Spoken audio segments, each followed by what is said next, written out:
destination, it shows who I am. But it's just the beginning, not the end of the plan. Through trials and heartache, I've learned how to fight to shape my tomorrow. I start with tonight. It's not about the shadows, it's about the flame, fueling the courage to rewrite the game. Every step forward, I leave fear behind. Greatness is waiting, it's yours and it's mine. Be great, stand tall, rise above it all. Let your light shine through, answer the call. There's power in you, don't hesitate. This is your moment, go on, be great.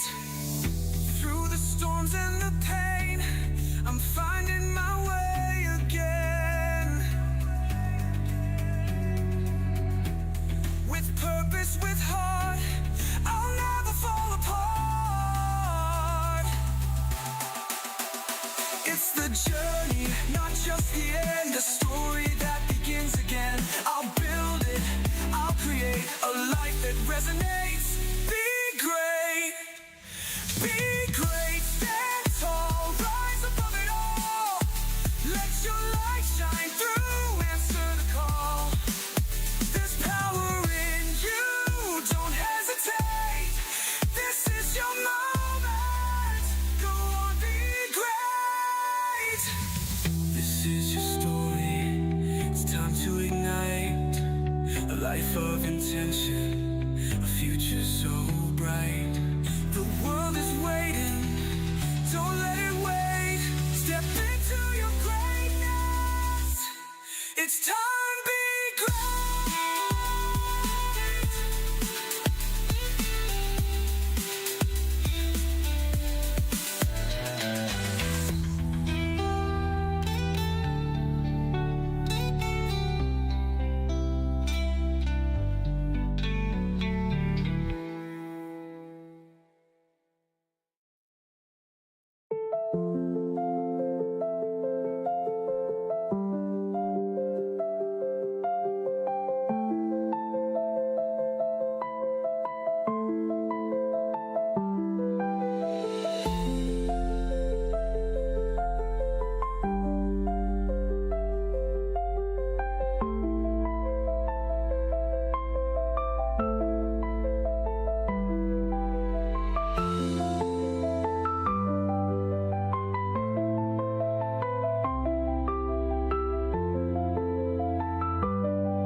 There we go. The mic is unmuted. I don't know why that was muted. I'm sorry.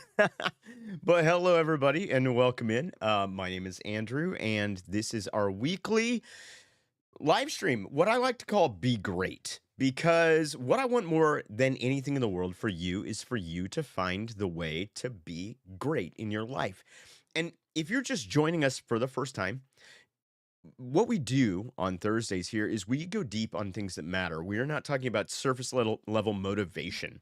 I like to tell people I'm not a motivational speaker, but I am someone who believes in transformation. So this is a transformational hour, not a motivational hour. Now you might get some motivation from it, and I honestly hope that you do. But what we're going to do is we're going to dive into today, I think, a really, really hard truth. This is something I've been thinking about for the last week, and it's this. What if the goal for your life isn't happiness? What if the goal for your life is not being happy? What if you've been aiming too low your whole life? And I know that sounds weird to us, right? We have this whole culture that's built around what? The pursuit of happiness, right? It's in the Declaration of Independence, life, liberty, and the pursuit of happiness. Well, but what if that's not quite it, right? You look around, you see it in every advertisement you see. You see it in the way that we make our decisions. Does this make me happy? Right? That kind of becomes our north star, becomes the compass that we use to point us forward. Goal not to be happy. Now, I'm not saying the goal is not to be happy. What I'm saying is that being happy is not a good goal. And the reason I want to challenge that today is because I believe that happiness is not meant to be the goal. I believe that happiness is a byproduct of something deeper in your life. And I'm going to unpack that today. And I'm not just going to kind of take that apart, but really what I want to do is I want to get really practical on how you are using your time, on how you are showing up in your life, and how you're growing. Because these are things that we have to think about. They're not things that happen by accident. And I also want to make it clear that this is I'm not talking about like hustle culture, right? If you go out to Instagram right now or TikTok, you can find hundreds of reels about people who are telling you that you just need to hustle or try harder. This is not a toxic productivity thing here. This is about living with intention, right? It's about being the person who's in control of your time to manage that time well, to be a good steward of that time, and about who you're becoming, who you were created to be. So get comfortable because this is going to take us a minute. Okay. So hang on. But I think you're going to walk away with a lot more clarity. So let's talk about this trap of happiness, right? Because we have been sold, in fact, we're sold from the time we're born, this idea that if you're happy, you're doing it right? That happiness is the ultimate scorecard. And it's almost like people tell us that if you optimize for happiness, then everything else in your life will fall into place. And let me tell you very clearly that this right here is exactly why people act in ways that are out of line with their character. Or this is exactly why people have failings of characters. It's because they're prioritizing, optimizing for temporary happiness.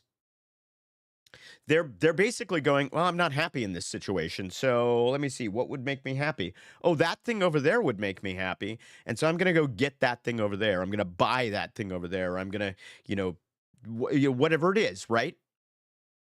That's going to make me happy temporarily. But what ends up happening, I think I understand. Okay, what ends up happening is when we're happiness chasing, we do not pay attention to the long-term things that matter. Because here's the thing. You can be happy and stagnant. I know because I've been there. I could be perfectly happy, and I'll use comfort also. Comfort is a synonym that we'll play in here to some degree. But you could be happy, you could be comfortable, and completely stuck in your life. And what is my mission in life? My mission in life is to help people get unstuck. So you could be perfectly happy and going nowhere. And listen, if that's all you want for your life, then I guess more power to you. But I'm here to tell you that you were made for more than that. I'm here to tell you that you can have a great time and totally waste your life. And that should be unacceptable to you. Because if that's not unacceptable to you, then you're okay with living below your greatest potential. And if you're okay with living, hey Capitano, how's it going? Welcome in. If you're okay with living below your greatest potential, then I worry for you. Because at some point you're going to realize you left a lot on the table. The people who die with regrets are the people who didn't try to hit their highest level of elevation. Now, again, repeating, right, going back to what Emily was talking about, like I'm not saying that happiness is bad. I'm not hear me right here. I'm not saying that you should be miserable. I'm not saying that listen, I'm not even saying that God or the universe or whatever you believe. I don't think any of those things want you to be miserable. I certainly don't want you to be miserable, but I am saying that happiness is not your mission. Here's what I think it is.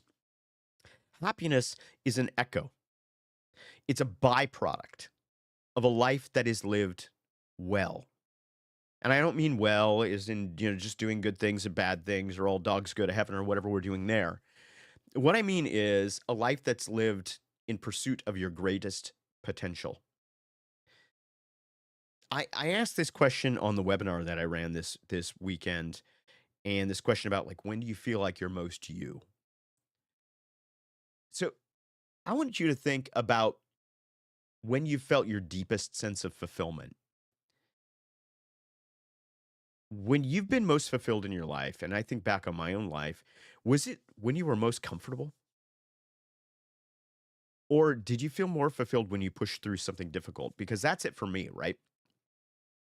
For me, the moments of fulfillment have not been, ah, I'm sitting back and doing nothing in my life, right? The moments for me have been, man, I came up against something that was hard. Maybe I tried something that was hard. Maybe I started a new business and it didn't go well at first and I had to fight back, but I pushed through it. And that was it. Right? When I finished that project that I almost gave up on, or when I had even difficult conversations. I talk a lot about difficult conversations because it's kind of a specialty of mine. But when I have that conversation that I'd been kind of feeling avoidant about, or when I committed to something that was bigger than my own comfort, when I really gave myself to other people, those are the moments that I realized that I was on mission, that I was moving in the right direction. Happiness is good, but don't try to take it from others. Happiness is good, right? But certainly don't try to take it from others, right? We should always be trying to add to others, never take anything from others. One of my biggest values is give more than you take, right? It's okay to see some things, to seek some things that make you happy. But when it contradicts the person you are working hard to be, then it isn't happiness. It's simply selfishness, in my opinion. That is true. It's true, Emily. Um, in addition, I would say if you want to be really happy, don't try to be happy. Try to be great. Because if you do the things that it takes to be great, you'll be happy. I mean, you'll be happy. I can guarantee it. You'll find a fulfillment and a happiness and a level of just personal gratitude and knowledge that you're in the right place that is greater than anything you will ever experience if you're just looking for it, right? Because the reality is that when you make happiness your mission, then you're avoiding discomfort. And guess what, guys? I've told you this maybe a million times, but I'm going to keep telling you. Growth is hard. There's discomfort. If you're not experiencing any discomfort, and Emily, you know this, right? You and I have been, hey, Freedom Fields, how's it going? Welcome in. I've always enjoyed working and training horses. Just getting to the point of being known is extremely hard, and figuring out a gimmick to make it big is the hard part, right? But that's a good point of what I'm talking about there is that those hard things are supposed to be hard, right? Because those of us who push through those hard things are the ones who win. The ones who succeed. Hey, Tal. Sorry, I thought that was you, but I wasn't 100% sure. I got Tal over on the YouTube side. By the way, we're live on YouTube and Twitch right now. Not live on TikTok today. Ben, welcome in. How's it going? Good to see you as well. Very, very good to see you. C.S. Lewis is one of the people that I like to read a lot just throughout my whole life. And one of the things that he wrote was, the quote that I wrote down was, "God whispers to us in our pleasures. He speaks in our consciences, but he shouts in our pains. It is his megaphone to rouse a deaf world." And again, what Lewis wasn't saying, right? What C.S. Lewis wasn't saying was God, right? This is his framework, is that God, he wasn't saying God wants you to be miserable or in pain. What he was saying is, it's in those moments where we experience pain or where we experience discomfort that the things that are important to our soul can speak loudest to us. Because we get kind of numbed by comfort a little bit, don't we? I heard another speaker talk recently. It was another preacher, actually. Sorry, that's, listen, if spirituality is not where you're at right now, totally fine. I'm going to use some metaphors this week that play into some of that. But please hear me out, because there's a lot of value here. But I heard another preacher talk recently about the fact that it's hardest to trust God when we're in pain or when we're in discomfort. He's like, we start to blame God for stuff and things like that. And I thought, I don't really think that's true. I see it a different way, if you will. The way I see it is, it's way harder to trust God or the universe or your sense of purpose or any of those things. It's way harder to trust in those things when you're comfortable.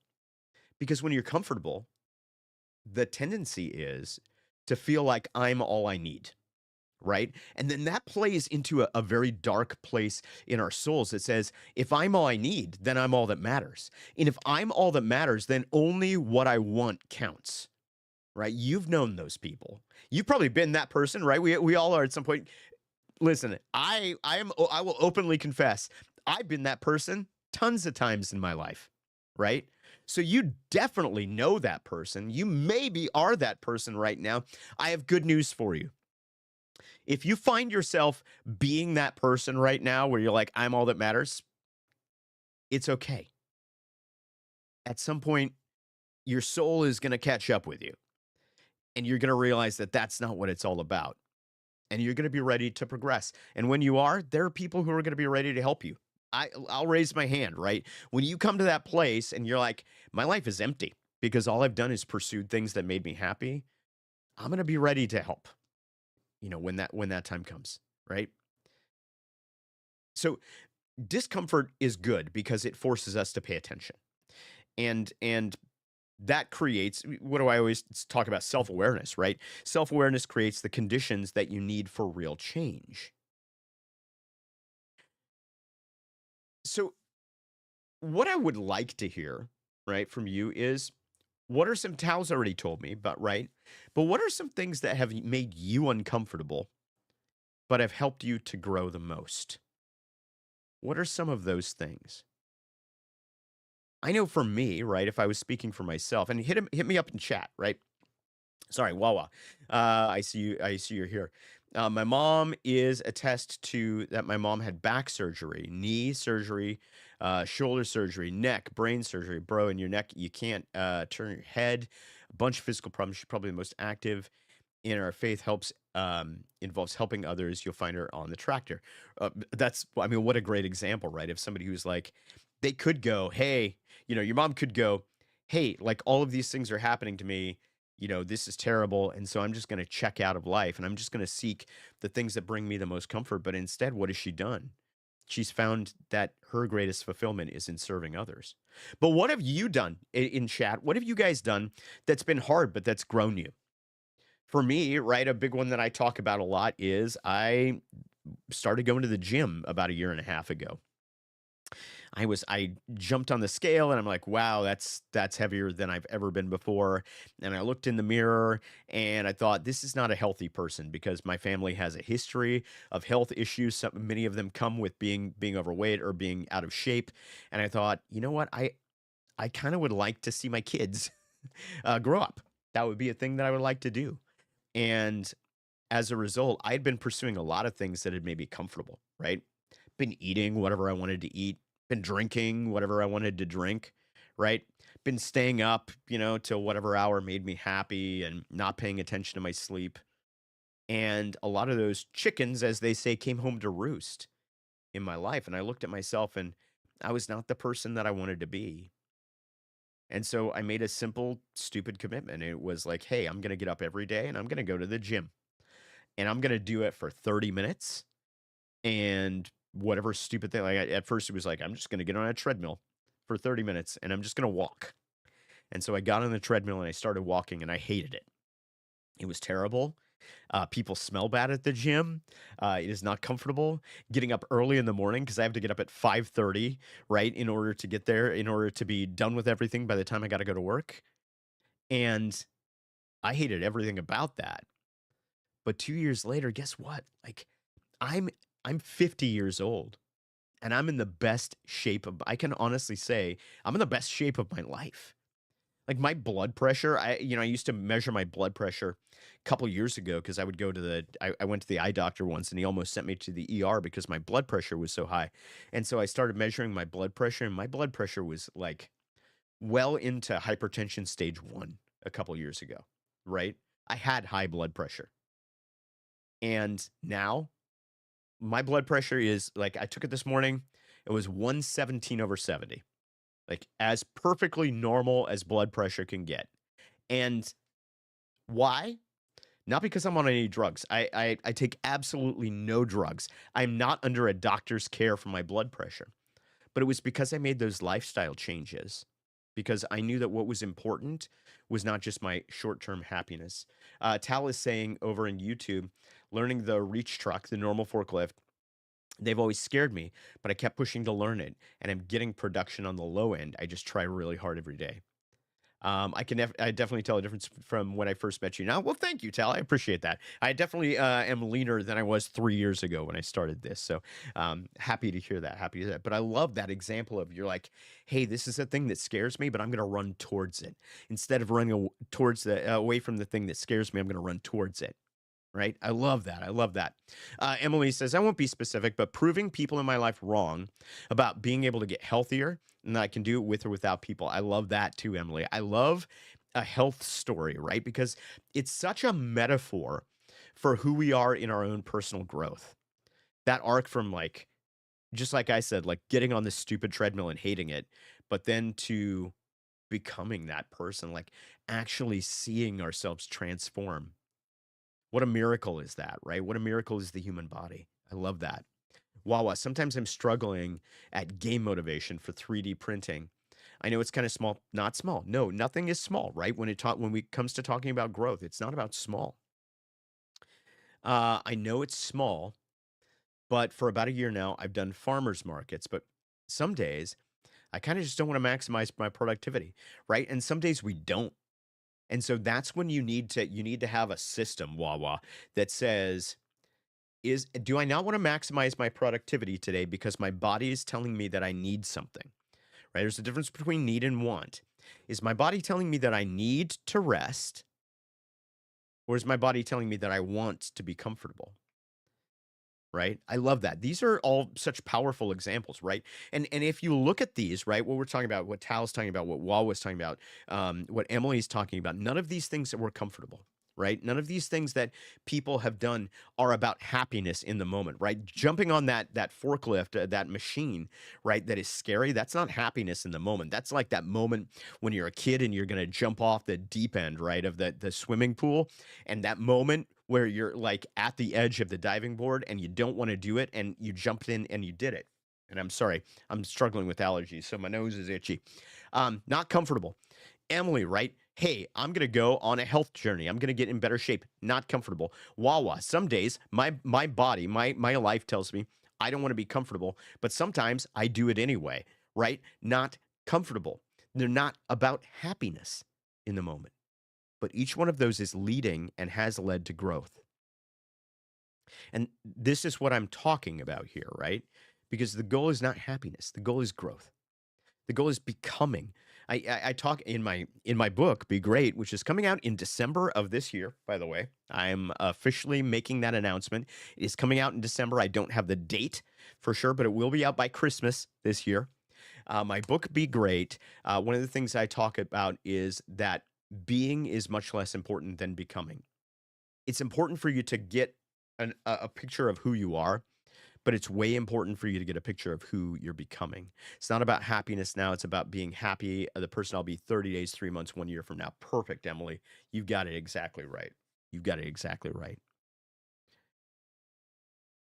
When you understand that it's not happiness that you should be seeking, but it's growth that you need to be seeking, then that will change everything in your life because your decisions are going to look different. You're going to make decisions based on the person you're becoming, not based on the person you are or were. Your priorities will shift away from the things that bring you comfort and towards the things that make you better. And your relationship with discomfort will transform into a friendship because you will be able to look at discomfort and go, oh, this hurts a little bit. I'm probably doing something right. Right. We we love in the culture, and I don't want to be again the guy who's the get off my lawn guy, but we love this language of freedom in our culture. We love this, this you do you, right? This live your truth thing, this whatever makes you happy thing. And I don't want to directly knock those things. I do want to encourage you to be yourself.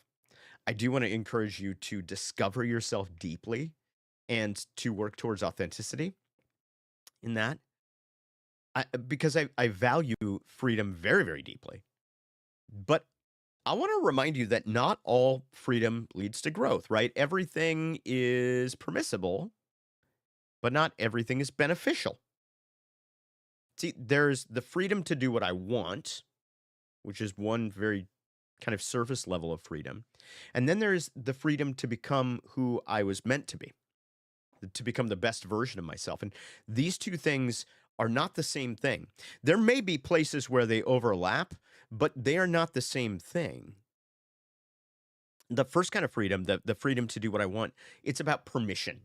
It's about removing boundaries. It's about autonomy. And if you think about that, that's a very childlike thing, right? That's a very, in fact, I would go so far as to say it's a very childish thing. It's a very basic form of motivation, right? If you think about yourself when you were, when you were a kid, right? You wanted what you wanted.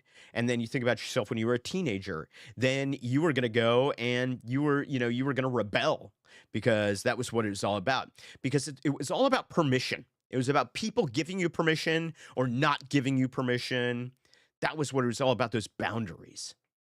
But there comes a time when we need to leave that behind and we need to proceed through and go, it's not about permission. If I'm still seeking the permission of others, then I'm a child, right? It's not about removing boundaries between you and what you want. It's actually about that second kind of freedom, that freedom to be the person that you're supposed to becoming, and that is about transformation. That freedom to become is about purpose. And if you didn't get a chance, I'm gonna give this out today, just for today. I did a webinar on Saturday, and it was kind of an exclusive thing. You had to register to get into it.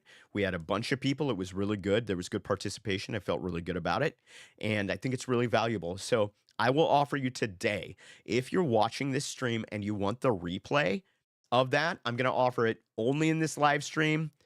It is not going to go out to anybody else and anybody else, but I will offer the replay of that. So what I want you to do is I want you to DM me if you want the replay of that and let me know. Still want more webinars. Oh, we'll definitely do more webinars, Emily. That one went so well.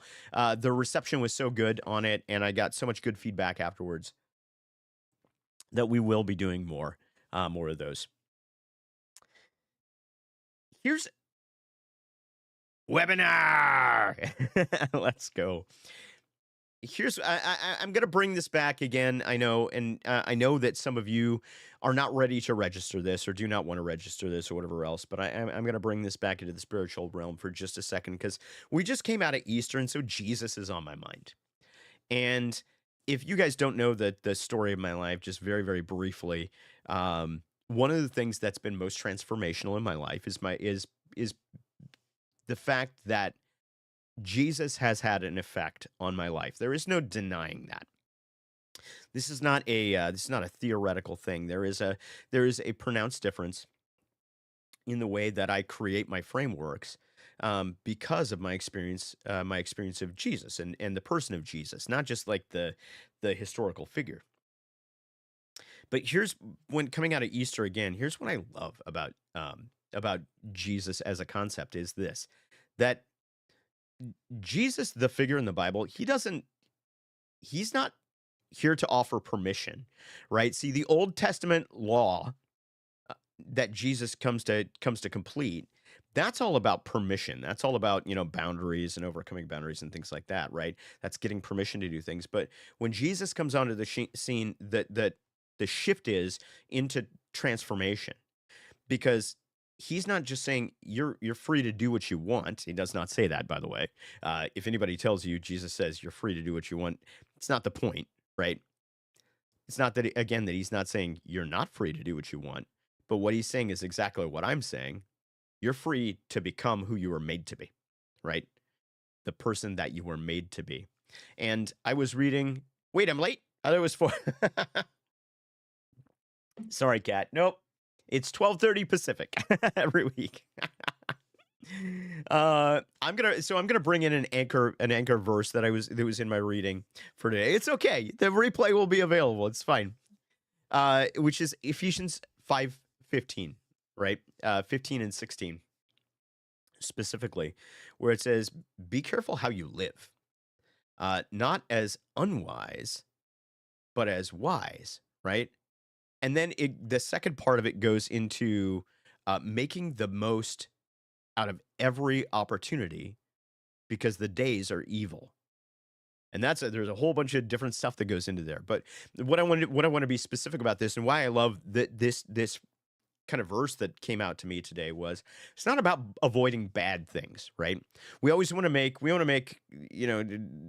religion, if you want to use that term. I don't like it because it's loaded, but we always want to make that or our experience of those things about avoiding the bad things, right? But my experience of it is not that, right?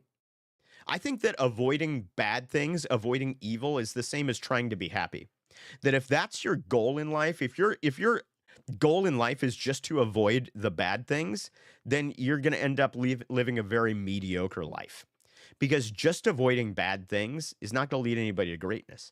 But living with clear intention, being thoughtful, right, with our lives, being careful how we live, literally, right, is what it says. That's talking about intention. Because when we're not living with intention, when we're not careful, what happens is that dang it, we drift backwards into habits that don't serve us.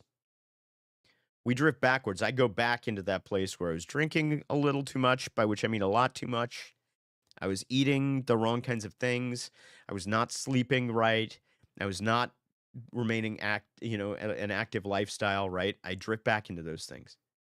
I absorb beliefs that limit me, right? When I'm not living life careful, mindfully, when I'm not living life with intention, I get back into beliefs that limit me. Oh man, I'm just not, I don't have a good enough personality to like blow up on social media, so nobody's ever going to listen to me, right? I fall back into that when I'm not living with intention towards my best self. And I make choices based on what's easy, not what's right. Right? Oh, I'm in a relationship with somebody and it's hard right now. Like we're fighting or we're arguing or they're not in the place where I want them to be. And so, you know what? What's easy is to go find someone else. But that's what's easy, not what's right. Right? You mean no more drinking, things? No, I still drink and know things. I just do it a lot less, Cat. I hear that. Right. That's what it is, when when we're not living carefully, when we're not living with intention, we go to those easy places. We start to chase what makes us happy, not what creates happiness. And before we know it, what happens is that, like me looking in the mirror a couple years ago, all these years have passed and we've moved, but we haven't grown. Or in my case, I had grown just several sizes too large, right? And that's you know that we talk about that a lot, right? My idea framework, the I is identity, right? The question is, I just was talking to a new client this last week and saying that the question around identity is not just what do I want to do, right? The question, it's not even who am I? We spend so much time on who am I, but I want you to spend more time on who am I becoming. Just because it's easy doesn't mean it's better. Just because it's easy, if it's easy means it probably isn't better, right? Nothing that's easy at the end of the day typically makes you better. It's only through difficulty that we actually grow, which is not to say sometimes we need a rest, right? Take a rest when you need a rest, but don't make your life into a rest, right? Because when I'm talking about identity, right, it's your identity that shapes your actions. And then your actions shape your identity in turn, right? It's like this cycle, right? So like if I know who I'm becoming, right? Let's take again, I'm just talking about my health journey. I'm becoming someone who is, who has better blood pressure, right? That was one of my things. And so the decisions I'm going to make, am I going to get up and go to the gym? Yes, because someone who has better blood pressure is someone who is active. Am I going to watch my hydration? Yes, because someone who has better blood pressure, that's who I'm becoming. That healthier person that I'm becoming, that shapes my actions. But then guess what? Those actions show me that I am the person that I'm becoming.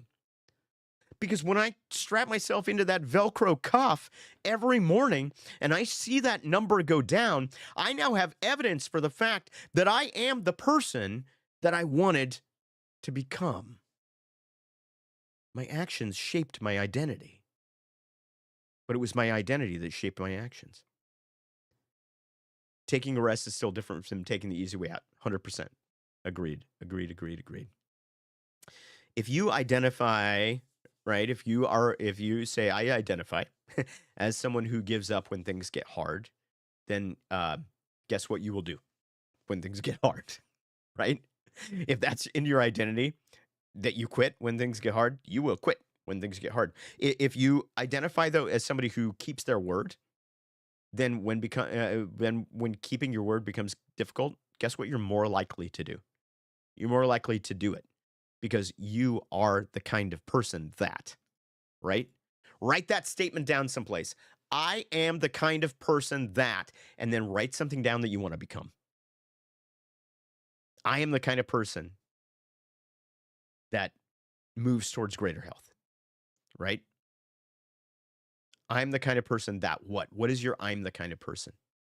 White Wolf, welcome in. Hello, Kitty's mom, new to your stream. Kitty's mom, welcome in. How are you? It's so good to have you. Welcome in. It's an absolute pleasure to meet you. Mama. Hi, Mom. Let's go. All the moms are coming into the stream. We got Emily's mom. Now we got Kitty's mom. It's so good.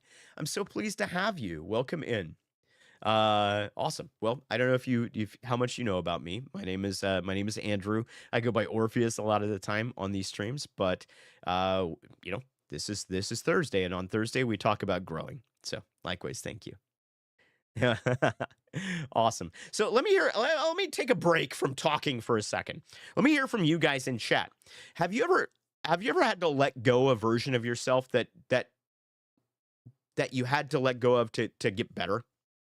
Was there ever a version of you that you're like, nah, I got to leave that person behind because that person, they may have been happy, they may have been comfortable, but they're not going to move me towards getting better. Have you ever had to give up on being that person? Definitely. What did that look like for you, White Wolf? What did that? Hopefully I'm saying that right, White Wolf. What did it look like for you? Right? For me, it looked like the person who drank too much and ate a little bit too much and stayed up too late. And that person, was pretty happy in a lot of ways, right? I'm sorry, I shouldn't use the word happy. In fact, he was pretty comfortable. but he was not the person who was going to get a book written. He's not the person who was going to help other people through a coaching relationship. He wasn't the guy who was going to sit here and do this, in the hopes of helping you out. I had to let go of him to become this person. There's a version of myself that I'm still trying to work on moving past, holding on to past history. Totally hear that, right? One of the hardest things to do is to let go of the past. I totally feel that. And we'll talk a whole bunch about that over the weeks. Fully feel that. But I love that you're aware. You have that level of awareness that you need to move past being that person. Big change and adjustment. So good, right? Big changes happen, but our ability to adjust is what makes us most human. And our refusal to adjust actually takes us further away from being human. Emily, I had to get rid of the Emily who was comfortable, who was ready to give up on myself. So I gave up that self for my future. Emily, I'm so, I say it every week, but I'm so proud of you and the work. I'm proud of all of you. Kitty Cat, I know we've had a bunch of talks lately about stuff that you're working on. Tal, I know that we've talked a ton about stuff that you're working on. I am overwhelmed with pride and gratitude in this community. And I want to take a moment to acknowledge that and to remind you that, gosh, you guys are doing amazing work out there. And it's so far beyond what you have to do, but you're doing it because you know it's right. And gosh, I'm so proud of you guys for that. So Emily, so proud of you for doing that. And Cap, I know it means a comfortable state for me, but something that keeps me down and drowning. So excited for your new future. Me too. Let's see. Married me, sober me, all gave up on previous versions of me. I like that. I like that. There is this Jewish concept of being born again, right?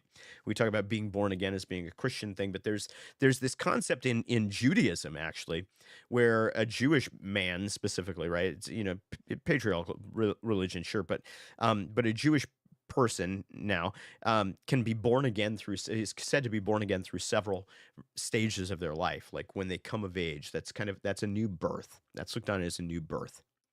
But that old person is dead, right? That old person is gone.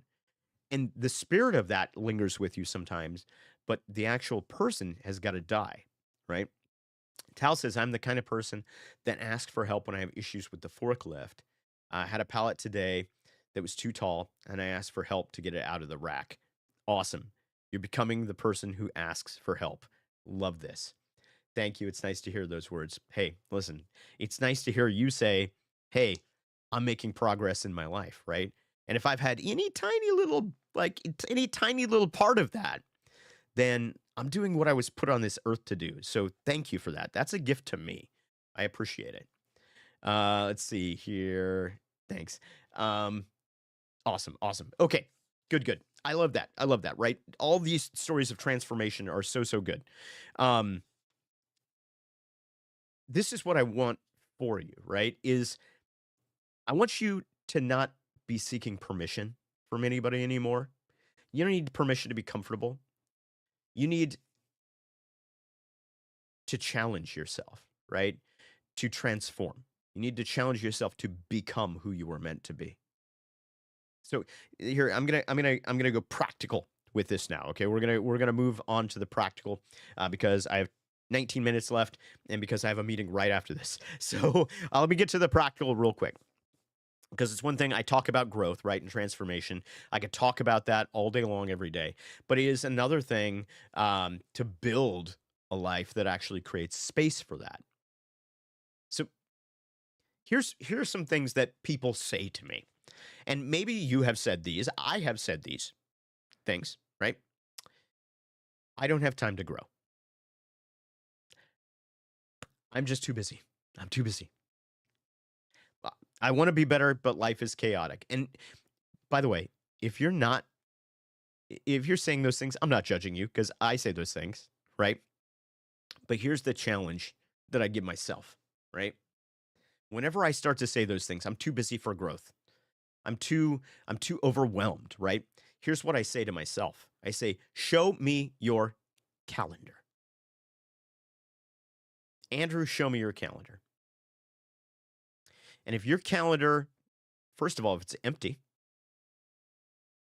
we have a problem. Because if your calendar is empty, then you're not choosing what happens in your life. Life is choosing what happens in your life. I'm stealing that from Brendan Burchard, who's a super cool coach that I get to hang out with every once in a while. I'm actually going down to see him and Erwin McManus again next Friday. The book is High Performance Habits. That's his book. If you haven't read that, it's a good read. It's long, but it's a good read. You can read it over the course of a year, and you'd be much better off for it. But show me your calendar is what I say to myself, and then I'm like, hey Andrew, show me your screen time. Show me where your minutes are actually going. Because if you don't know where your time goes, then you're not managing it, right? These are the things that I say to myself, right? I mentioned the second part of that verse, right? I was talking about Ephesians 5:15 and 16. And the second part of it says, you want to live your life carefully, right? Not as unwise, but as wise. And then the second part says, making the most of every opportunity because the days are evil. Isn't that an interesting phrase? The days are evil. 100% guilty of that. I'm too busy to work out. I've known people to say too busy to grow, but then make time for friends or gaming or other things. It's about what's priority. Agreed. 100%. And those same people, Emily, they can't pull up a calendar and show you what their time is devoted to because a lot of them don't want to. And that means they don't really want to grow. If they don't have an ability to measure where their time goes, don't ever let anybody tell you I'm too busy if they don't have a way to measure their time. That's kind of a rule of mine as a coach. If you were to enter into a coaching relationship with me, which by the way you can totally do, exclamation coaching is a way on Twitch to be able to access that. But if you were to enter into a coaching relationship with me and you were to tell me you were too busy and you couldn't show me a calendar that showed me where your time was going, I would say, we will meet again when you can bring me a calendar that shows me, right? Thank you. There's the coaching link right there. So let's go back to that the days are evil, right? The word evil here it's not just about morality, right? It's about wasted potential. It's about the word actually speaks to corruption, right? Which is in our time, it's distraction, it's drift. And that word where it says making the most of every opportunity literally means redeeming your time or buying back your time. Because if you're not redeeming your time, if you're not actually cashing your time in for growth, what will happen is the days will waste it for you. See, the days are evil, not because they're evil, not because they're bad, not because like there's a Satan I'm not saying, that there's not a devil, right? But I'm not saying like you don't need the devil to waste your time. You're perfectly capable of doing it all by yourself because the days are evil because the days are lived in default unless we redeem our time. And if there's one thing you cannot do, you cannot live your life in default. There's a quote that is very famous from James Clear in Atomic Habits, and I love it.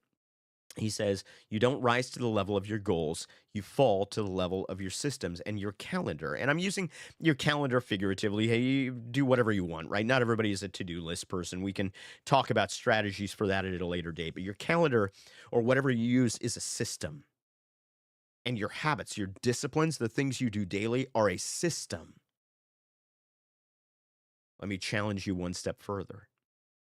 The way you spend the first hour of your day is a system. And we do not rise to the level of our goals.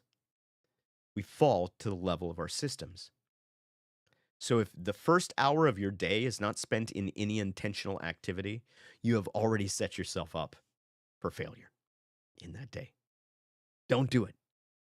Don't set yourself up for failure.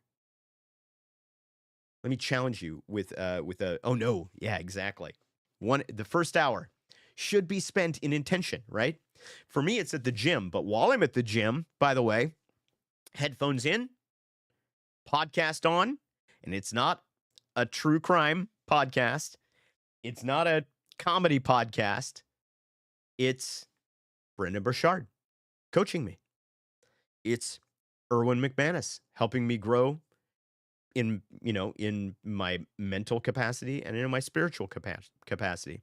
It's Simon Sinek teaching me how to be more optimistic.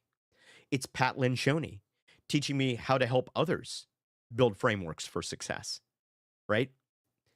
Because every minute of that hour has to be intentional because I don't have a moment to waste. And you don't either. So, mini challenge. Here we go. My first hour is coffee and wake up. That's motivational. Yeah, exactly. You gotta do something motivational. Exactly. Something to get you moving. So, cat. My first hour is taking care of 3 dogs and a cat. What about my second hour? Well, Emily, there's some intention to that too. The question is, how do you multitask? Right? And multitasking is not actually a thing. You can't actually do it. Your human brain is not built for multitasking. But the question is, like me, headphones in, listening to a podcast, what could you be doing, right? Could you be putting the headphones in or on the background? Could you be re-listening to this stream or maybe one of my newsletters? It's up here, andrewburkham.substack.com. I do an audio version of my newsletter every week. Could you be listening to that? Maybe you could. You could listen to somebody smarter, perfectly acceptable. But what could you be doing in that first hour when you're drinking that coffee, right? After I'm done at the gym, Cat, I also come home. I make myself breakfast. I make myself a cup of coffee. I sit down. And then I run myself through a number of different things. I do some word puzzles to keep the brain sharp, and I read, right? While I'm doing coffee and while I'm doing breakfast, I read. And then I do a Spanish lesson on Duolingo because I'm trying to learn Spanish. So the question is, how do you maximize? How do you get more out of that hour, right? Let's see. I mean, I'm doing laundry and listening to you. See there, that's good. That's good. To be fair, I don't rewatch these. I don't rewatch these with my mama sometimes when I need to catch up. Oh, you do no, I'm not saying if you miss one of these things, you must re-listen. That's not an ad. I'm just saying in that first hour of the morning, who could you find if you're caught up on me, and by all means, I love it when you're caught up on me. But if you are, then maybe check out one of those other people. I'd recommend start with Simon Sinek. That dude's great to listen to. Or start with Brendan, or start with Erwin, or just try through these people and find what resonates with you. Find what you need in your life. So here, let me get to the exercise before we run out of time. Here it is. Here's what I want you to do. I want you to, after this session is over, I want you to write down what you did the last 3 hours. Now, you're lucky because you know what you've done for the last hour. You've been here. So write down what you did the last 3 hours and then see, can you spot intentional growth in that list? Is there intention in that list? Or is it just filled with stuff that had to happen? Or is it just filled with stuff that happened on its own? I'm not saying that every hour needs to be productive, right? The laundry's got to get done. Although, again, like, laundry is a great example of what Kat's saying is, you can do laundry, but you can also be here. And maybe you can't be fully here, right? Because we know, again, there's no such thing as human multitasking. But better to partially be here in these moments than not at all, right? So every hour does not need to be productive. Rest matters, right? Relationships matter, right? I spend at least an hour every night after everything is all done. Kids. The kid has gone to bed. The other one is a grown adult, and we don't see him very much. But everybody else is out of the room. Me and my wife, Patience, we sit down on the couch, and our routine is we watch Masterclass. We have a subscription to Masterclass, and we watch 2 episodes. Right now, we're watching a series by Melinda Gates on giving because being generous is really important to us, and we're watching one on cooking Indian food. So, so that's what we do. But we spend that time together, right? That's intentional time spent together. So relationships matter, joy matters, just, relaxing matters. But what I am saying is all of those things matter, but growth doesn't happen by accident. It happens by intention. And your calendar reveals your intentions. Here's what I've learned, right? Laundry never ending, right? Especially with as many people as you have in your house, Kat. I get it. I get it. In fact, I'm going to put a load in right after this during my next meeting. Here's what I've learned in my life is that what I schedule gets done, right? And what I measure gets improved, right? I talked about putting that blood pressure cuff on every day, right? And I put that blood pressure cuff on. I do 30 minutes of meditation every morning as well. And so during that 30 minutes at the beginning, before the meditation, I put the cuff on and I measure my blood pressure. And I measure my heart rate variability, which is a great stat that tells you all about how your nervous system is working. And then I meditate for 30 minutes. And then I put the blood pressure cuff back on and I measure it. And you know what always happens? It always goes down, right? Because we know that meditation and breath work is one of the ways that we can control our physical body. And what's important here is the measurement, because what's measured gets improved.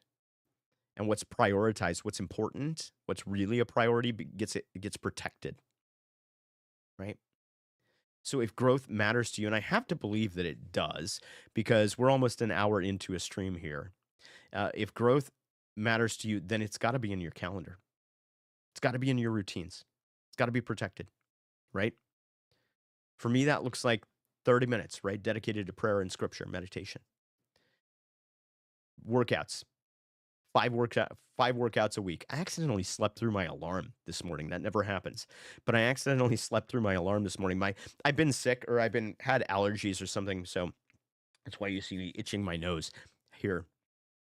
And apparently I shut my alarm off in my sleep today, and my wife, who is my gym accountability partner, she let me sleep because she thought I was sick.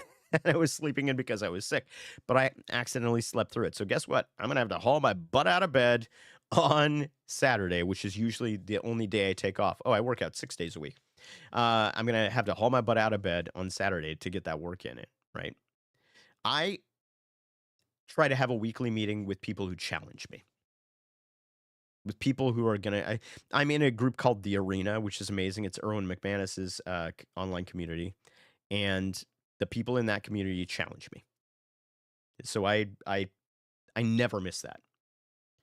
And I block out regular time for deep work, right? For thinking, for trying to come up with content like this that will hopefully mean something to you. And it is never about being perfect, right? Because we will not become perfect.